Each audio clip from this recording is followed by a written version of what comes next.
echo of his call.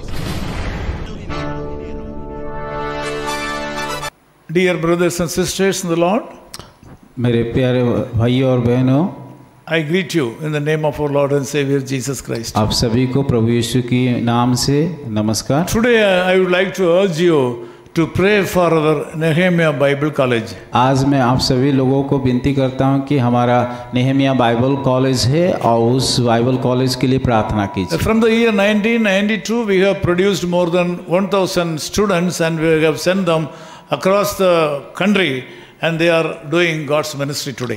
एक 1992 से लेकर के अभी तक हम लोग की बाइबल कॉलेज के चला रहा है और वहाँ से बहुत सारे विद्यार्थी जो ग्रेजुएशन करके अलग अलग स्थानों में परमेश्वर की सेवा कर रहे हैं। Also I would like to remind you to pray for the youth and the kids all over the world based on the calling that God has given under Global Vision for Youth and Kids Care. परमेश्वर जो हमें एक दर्शन दिया है और उसका नाम है global vision for youth and kids care और उसके माध्यम से हम हर रोज़ की प्रार्थना करते हैं कि इस विश्व के सारे युवा और बच्चों के लिए। We are so privileged to say thank you to the brothers and sisters all over the world who have enrolled their names as prayer warriors in this organization. और विश्व के हर एक भाई और बहनों जो लोग आगे आकर के कि इस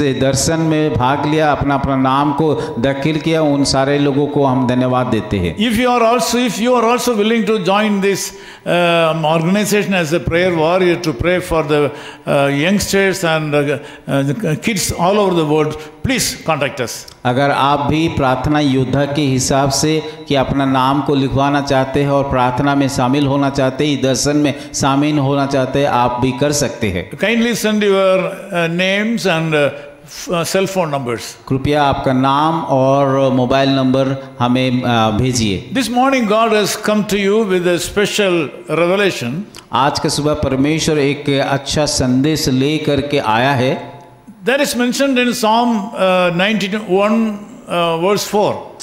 हम देखते हैं वचन संहिता उसका 91 उसका 4 पद में, He shall cover you with his feathers, वो तुझे अपने पंख की आड़ों में ले लेगा and under his wings you shall take refuge.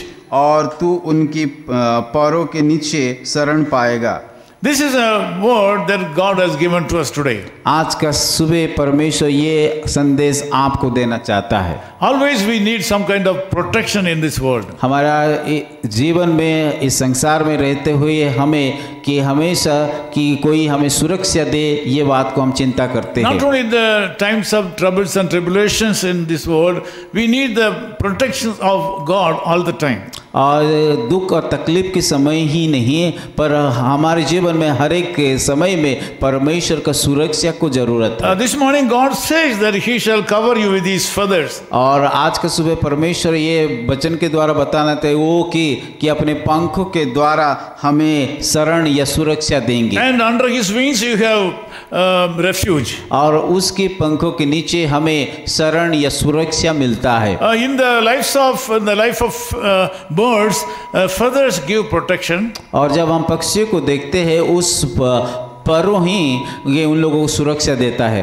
Because of the power and the heat produced from the feather, the eggs of the birds are converted into young ones. और जब इन परों के द्वारा उन लोगों को गर्मी मिलता है उसके द्वारा वो लोग क्या है बच्चे को भी पैदा करते हैं। So this morning, as the feathers protect the birds, the Lord wants to protect you through His feathers. और जैसे कि पक्षी अपनी परों के द्वारा अपने बच्चे को सुरक्षा देते हैं उसी तरह परमेश्वर भी अपने पंखे के द्वारा हमें सुरक्षा देना चाहता है। In Psalm 57:2, Bible says, "In the shadow of your wings, I will make my refuge until calamities have passed by."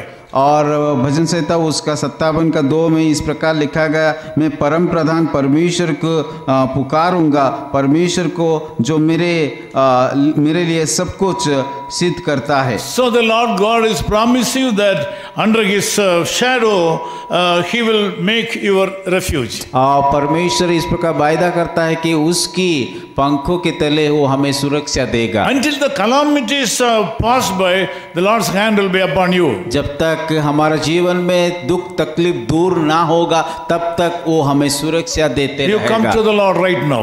और उस परमेश्वर के सम्मुख में आपको अभी जाना है। There is protection in the name of the Lord Jesus और Christ. परमेश्वर यीशु मसीह के नाम से सुरक्षा है। There is safety in the name of the Lord Jesus Christ. यीशु के नाम से सुरक्षा है He will take care of you और today. वो आपको सुरक्षा करेगा आज। Let us pray. आइए प्रार्थना करें। Loving Father, we thank you for the privilege that you have given to us to join together in prayer. प्रभु हम धन्यवाद देते हैं, सुंदर समय दिया कि हम सभी लोग इकट्ठा हो करके प्रार्थना कर पाए। Thank you, Lord, for listening our prayers. प्रभु हमारा प्रार्थना सुनने के लिए हम धन्यवाद देते हैं। Thank you, Lord, for the prayers you have answered already. हमारा प्रार्थना का उत्तर देने के लिए हम धन्यवाद देते हैं। This morning I bless all my brothers and sisters all over the world who are joining me in this prayer right और now. आज का सुबह विस्पे में जितने भाई और बहनों मेरे इस प्रार्थना में जुड़े उन सारे लोगों को आप आशीषित Bless them, कीजिए। Lord. प्रभु वो बहुताई से आशीषित In Jesus' कीजिए। name we pray. यीशु मसीह के नाम से प्रार्थना करते हैं। Amen. आमीन।